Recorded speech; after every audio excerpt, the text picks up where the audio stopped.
এরপরে প্রশ্ন হলো কোরবানির গোশত বন্টনের সুন্নাহ সম্মত পদ্ধতি জানাবেন প্লিজ। উত্তর হলো যে সুন্নাহ হলো কোরবানির গোশত ৩ ভাগে ভাগ করবেন। এক ভাগ নিজের পরিবারের জন্য, আরেক ভাগ পাড়া প্রতিবেশী আত্মীয়স্বজনের জন্য, বন্ধু-বান্ধবের জন্য এবং আরেক ভাগ গরিব দুঃখী অভাবী মানুষের জন্য।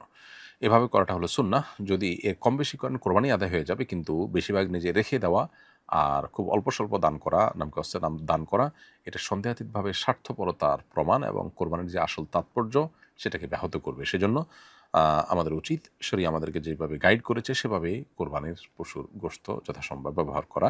সমাজের ভাগের নামে অন্যদের কাছ থেকে তাদের অসন্তুষ্টি সত্ত্বেও ৩ ভাগের ১ ভাগ নিয়ে নিজেদের মতো বন্টন করা এটা অনুচিত। তবে সেই সাথে সবাই যদি সম্মত থাকে তাহলে সেটা খুবই ভালো কাজ, যাতে করে সুষম বন্টন হয়। অর্থাৎ আ আমার কোরবানির গোশত আপনি 1/3 নিয়ে গরিব দুঃখীকে দিলেন। আমি আমার মতো করে কোনো গরিব দুঃখীকে দিতাম, একটু বেশি কম করে দিতাম।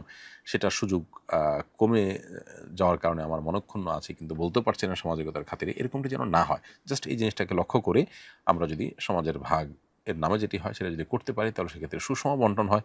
সন্দেহাতীতভাবে সেটা প্রশংসনীয় এবং ভালো হয়।